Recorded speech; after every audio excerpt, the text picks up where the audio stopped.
Ang kapayapaan ng Panginoong Hesukristo ay sumainyong lahat. Magandang araw sa inyong lahat saan mang sulok ng mundo kayo naroroon sa sandaling ito. Ang babasahing mabuting balita sa araw na ito ay ang ikalawang bahagi ng mabuting balita kahapon na pinamagatang Mga Kawikaan ayon sa karunungan ni Haring Solomon. Pagbasa sa banal na kasulatan mula sa Aklat ng Mga Kawikaan, 13 kabanata hanggang 15 kabanata. Ang matalinong anak ay nagbibigay pansin kapag itinutuwid siya ng kanyang ama, ngunit ang taong mayabang ay hindi umaamin na siya ay mali. Ang mabubuting tao ay gagantimpalaan sa kanilang sinasabi, ngunit ang mga mapanlinlang ay gutom sa karahasan. Mag-ingat sa sinasabi mo at protektahan ang iyong buhay. Sinisira ng isang pabayang nagsasalita ang kanyang sarili. Gaano man kagusto ng isang tamad ang isang bagay, hinding-hindi niya ito makukuha. Makukuha ng isang masipag ang lahat ng gusto niya. Ang mga taong tapat ay napopuot sa kasinungalingan, ngunit ang mga salita ng masasamang tao ay nakasisirang puri at kahiyahiya. Pinoprotektahan ng katuwiran ang inosente, ang kasamaan ay ang ikababagsak ng mga makasalanan. May mga taong nagpapanggap na mayaman ngunit wala. Ang iba ay nagpapanggap na mahirap ngunit nagmamay-ari ng isang kayamanan. Kailangang gamitin ng isang mayamang tao ang kanyang pera upang iligtas ang kanyang buhay, ngunit walang nagbabanta sa isang mahirap. Ang matuwid ay parang liwanag na nagniningning. Ang masama ay parang lampara na napupundi. Ang kayabangan ay walang idinudulot kundi gulo. Mas matalinong humingi ng payo. Kung mas madali mong makuha ang iyong kayamanan, mas maaga itong mawawala sa iyo. Mas mahirap kitain ito, mas marami kang tatanggapin. Kapag nadurog ang pag-asa, ang puso ay durog, ngunit ang isang hiling na natupad ay pumupuno sa iyo ng kagalakan.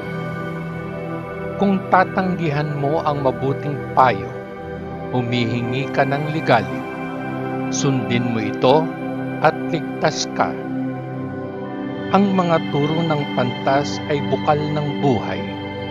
Tutulungan kanilang makaligtas kapag nasa panganib ang buhay mo. Ang katalinuhan ay nakatatamo ng paggalang, ngunit ang mga hindi mapagkakatiwalaan ay nasa daan patungo sa kapahamakan. Ang matitinong tao ay laging nag-iisip bago sila kumilos, ngunit ang mga hangal ay nag-aanunsyo ng kanilang kamangmangan.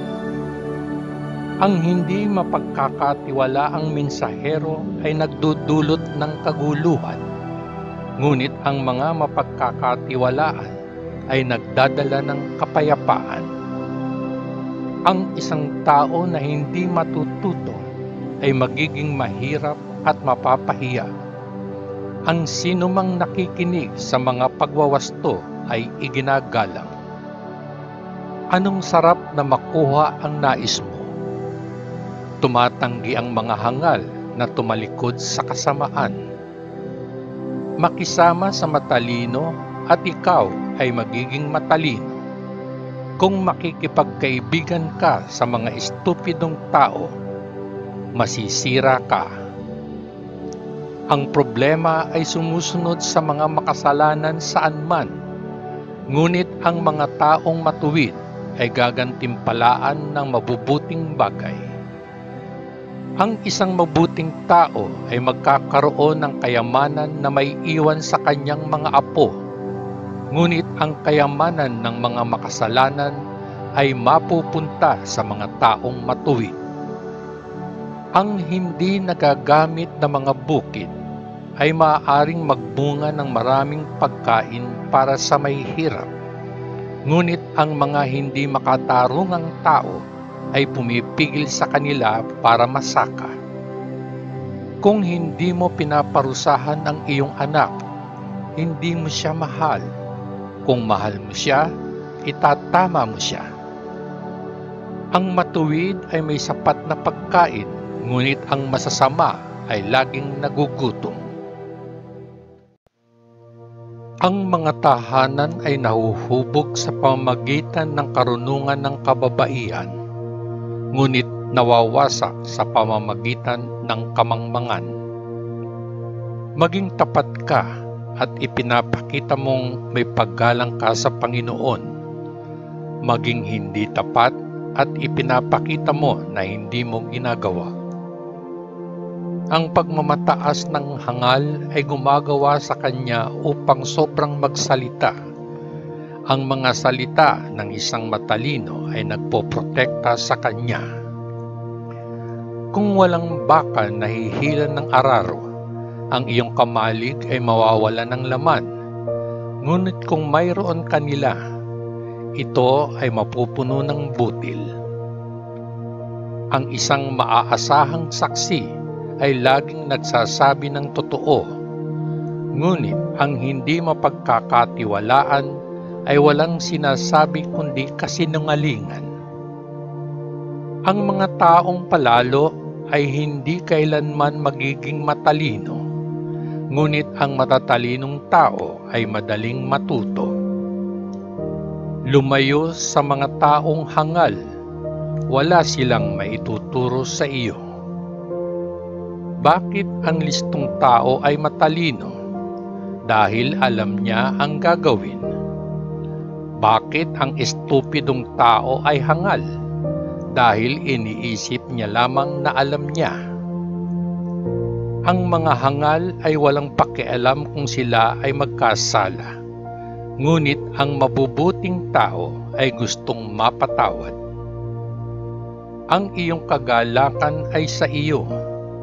Ang iyong pighati ay sa iyo. Walang sino man ang maaaring makibahagi ng mga ito sa iyo. Ang bahay ng mabuting tao ay mananatili pa rin pagkatapos na masira ang bahay ng masamang tao. Kung ano sa tingin mo ang tamang daan, ay maaaring humantong sa kamatayan. Maaaring itago ng pagtawa ang kalungkutan. Kapag nawala ang kaligayahan, laging nariyan ang kalungkutan. Makukuha ng masamang tao ang nararapat sa kanila. Ang mabubuting tao ay gagantimpalaan sa kanilang mga gawa. Ang mangmang ay maniniwala sa anumang bagay. Ang mga matalinong tao ay maingat sa kanilang mga hakbang. Ang mga matitinong tao ay maingat na umiwas sa gulo, ngunit ang mga hangal ay pabaya at masyadong mabilis kumilos. Ang mga taong mainit ang ulo ay gumagawa ng mga walang kabuluhang bagay. Ang mas matalinong mga tao ay nananatiling mahinahon. Nakukuha ng mga mangmang ang nararapat sa kanilang kahangalan, ngunit ang matalino ay ginagantimpalaan ng kaalaman.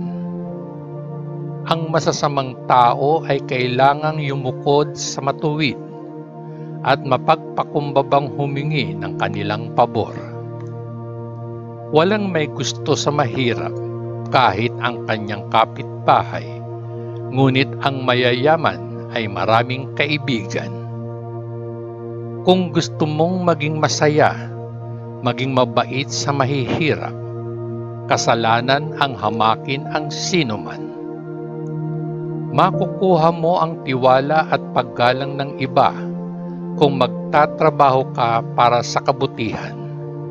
Kung gumagawa ka para sa kasamaan, nagkakamali ka. Magtrabaho at kikita ka para pangkabuhayan. Kung umuupo ka lang at dumadaldal, ikaw ay magiging mahirap.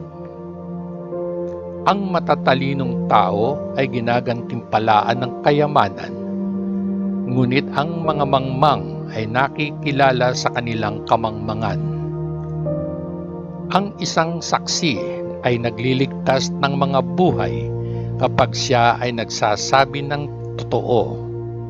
Kapag nagsisinungaling siya, pinagtaksilan niya ang mga tao. Ang paggalang sa Panginoon ay nagbibigay ng tiwala at katiwasayan sa isang tao at sa kanyang pamilya. Gusto mo bang umiwas sa kamatayan?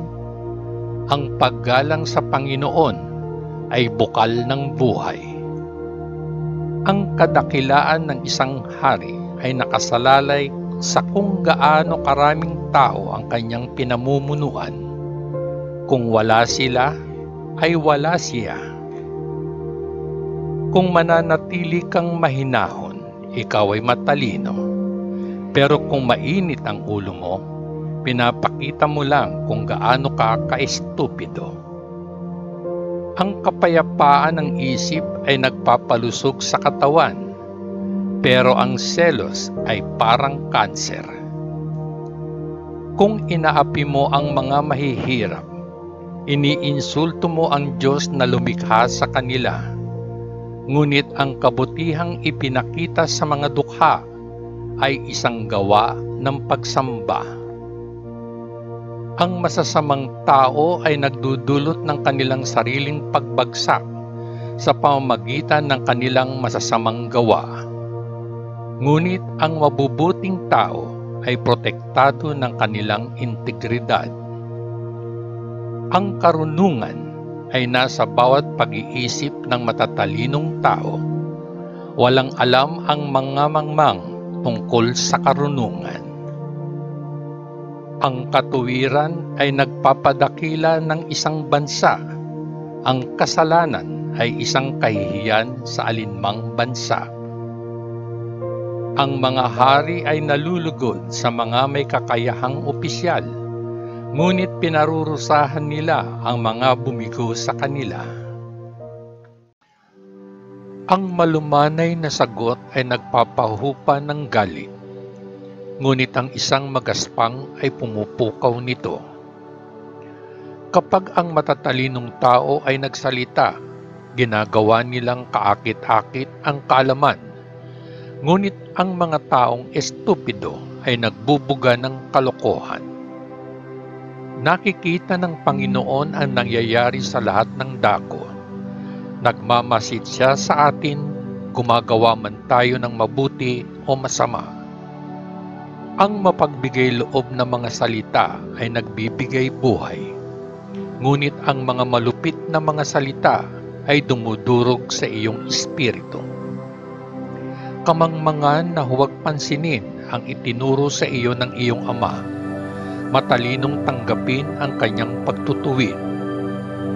Ang mga taong matuwid ay nag-iingat ng kanilang kayamanan, ngunit nawawala sa masasamang tao ang kanila kapag dumarating ang mahihirap na panahon. Ang kaalaman ay ikinakalat ng mga taong matalino, hindi ng mga hangal. Ang Panginoon ay nalulugod kapag ang bubuting tao ay nananalangin, ngunit kinasusuklaman ang mga sakripisyo na hatid sa kanya ng masasamang tao. Kinamumuhian ng Panginoon ang mga lakad ng masasamang tao, ngunit minamahal ang mga gumagawa ng tama.